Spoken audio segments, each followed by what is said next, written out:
Hello friends, मैं doctor Reena mode Anvi homeopathy clinic में आपका स्वागत करती हूं। तो आज हम बात करेंगे मेनोपॉज यानी कि रजोनिवर्ती या फिर इसको हम साधारण भाषा में माहवारी का बंद होना भी बोलते हैं।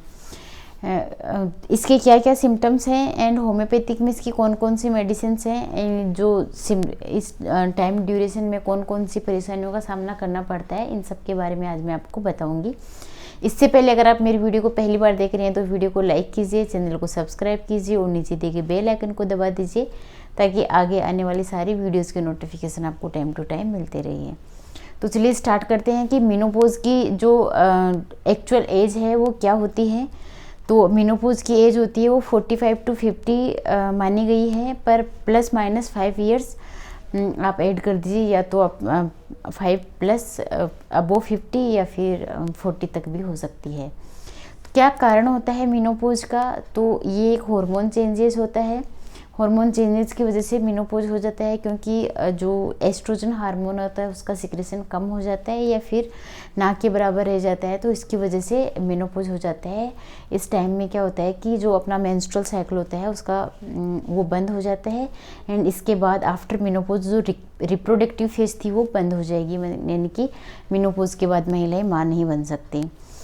तो इसके क्या क्या सिम्टम्स आते हैं एंड इस टाइम पीरियड में कौन कौन सी परेशानी आती हैं, या इसके बाद में कौन कौन सी परेशानी आती है, ये जो सिम्टम्स कौन कौन से हैं वो जब मैं आपको बताऊंगी। तो आप वीडियो के अंत तक बने रहिए।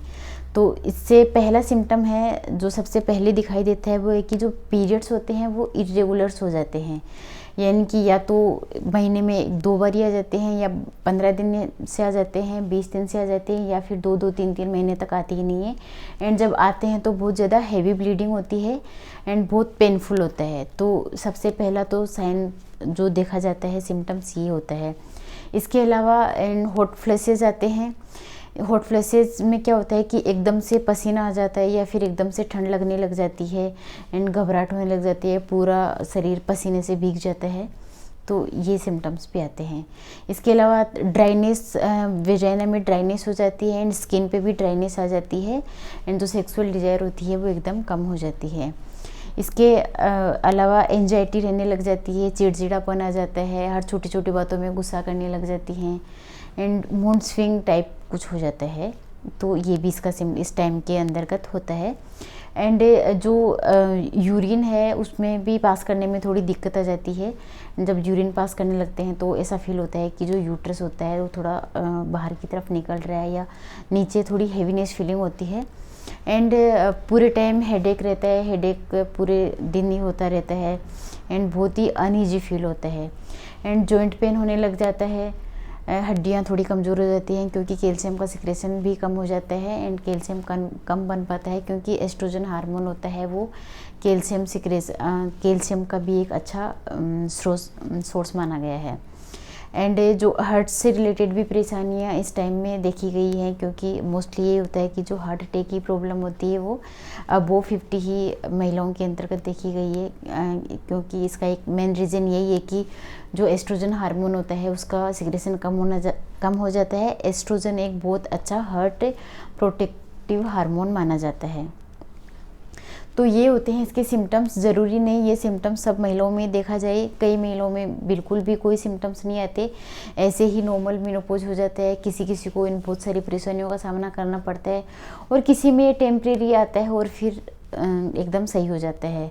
तो जिनके अंतर्गत ये परेशानियाँ आती हैं तो वो थोड़ा ध्यान रखें। एंड ऐसी कौन कौन सी जो हैं कुछ बातें जिसका हम ध्यान रख के जो ये फेज है इसको हम थोड़ा इजी बना सकें। तो सबसे पहले मैं आपको ये रिकमेंडेड करूँगी कि आप प्रॉपर डाइट लीजिए, न्यूट्रिशन वाली डाइट लीजिए। न्यूट्रिशन के अंतर्गत आप antioxidant like vitamin E and C का अच्छा सेवन करिए, फ्रूट्स अच्छे से लीजिए, एंड जो कैल्शियम का सोर्सेज है, मिल्क प्रोडक्ट, इनका भी आप अच्छे से सेवन कीजिए। इससे क्या है जो हड्डियाँ हैं वो वीक नहीं होंगी एंड जॉइंट्स पेन भी नहीं होंगे, काफ़ी रिलीफ रहेगा, हेल्पफुल रहेगा ये।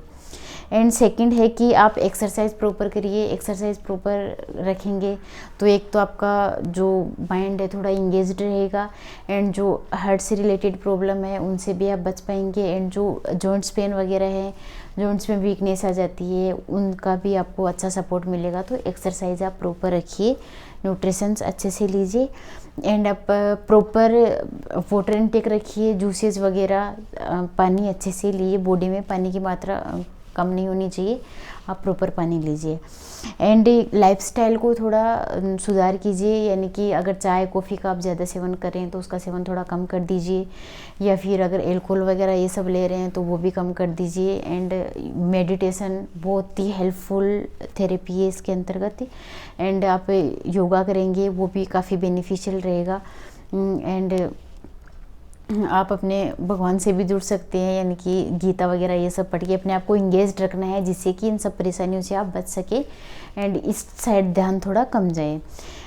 तो ये अपने जो आप ये सब करके आप इसको थोड़ा सा इजी बना सकते हैं इस टाइम पीरियड को, जिससे कि आपको काफ़ी सहायता मिलेगी। अब होम्योपैथिक में इसकी कौन कौन सी मेडिसिन है जिससे हम इस परेशानी से थोड़ा बच सके, या फिर ये जो परेशानी हो रही है उसको कम कर सके, मिनिमाइज़ कर सके, और फिर धीरे धीरे ये एकदम सही हो जाएंगे। तो कौन कौन सी मेडिसिन है मैं आपको बताऊँगी। सबसे पहले जर्मन की मेडिसिन आती है रेकवेक, जर्मन रेकवेक R10 की आप दिन में 3 बारी 10-10 बूंद आधा कप पानी में लीजिए, ये आपको बहुत रिलीफ देगा। एंड जब तक ये सिम्टम्स रहते हैं आपके तब तक ये मेडिसिन आप दिन में 3 बारी लीजिए 10-10 बूंद, सुबह, दोपहर और शाम को, ये आपको काफ़ी रिलीफ देगा, एंड थोड़े टाइम में आपके सिम्टम्स एकदम डिसअपियर हो जाएंगे। इसके अलावा मेडिसिन है एक लेकेसिस मेडिसिन का आप इस्तेमाल तब करें जब आपको हॉट फ्लैशेज आ रहे हो, रात में एकदम से एंजाइटी होगी। ये हॉट फ्लैशेज मोस्टली नाइट में आए अगर आपको, एंड एकदम से पसीना आ जाए, बहुत ज़्यादा घबराहट हो जाए, अगर ये वाले सिम्टम्स आपको आ रहे हैं तो आप लेकेसिस 30 की डोज दिन में एक बार ही लीजिए, आपको काफ़ी रिलीफ मिलेगा, एंड धीरे धीरे आपके सिम्टम्स सबसाइड हो जाएंगे। इसके अलावा एक मेडिसिन होती है सीपिया 30 की डोज आप दिन में एक बार ही लीजिए। एंड ये मेडिसिन कब लेनी है, ये मेडिसिन लेनी है अगर आपको जो मेंटल सिम्टम्स हैं वो थोड़े से एक अग्रेसिव हो जाए, आपको ये बार बार चिड़चिड़ापन आए, या फिर ऐसे लगे कि कोई मेरा ध्यान ही नहीं रख रहा, मेरी केयर ही नहीं कर रहा, या फिर आप जब बैठे उठे तो आपको थोड़ा नीचे की साइड प्रेशर लगे, हैवीनेस फील हो, prolapse of the uterus science के अंतर्गत देखा गया है। अगर ये वाली समस्या अगर आपके अंतर्गत है तो आप सीपिया 30 की डोज दिन में एक बार ही लीजिए, आपको काफ़ी रिलीफ मिलेगा। इसके अलावा एक मेडिसिन है सेंगुनेरिया मेडिसिन के अंतर्गत अगर आपको हेडेक रह रहा है पूरे दिन ही, अगर आपको हेडेक रह रहा है, या फिर माइंड से रिलेटेड इरिटेशन रह रही है, तो ये वाले सिम्टम्स अगर आपके अंतर्गत है तो आप सेंगुनेरिया 30 की डोज दिन में 2 बार लीजिए, आपको काफ़ी रिलीफ मिलेगा। इसके अलावा वीडियो कैसा लगा ये ज़रूर बताइए, and thanks for watching video. धन्यवाद।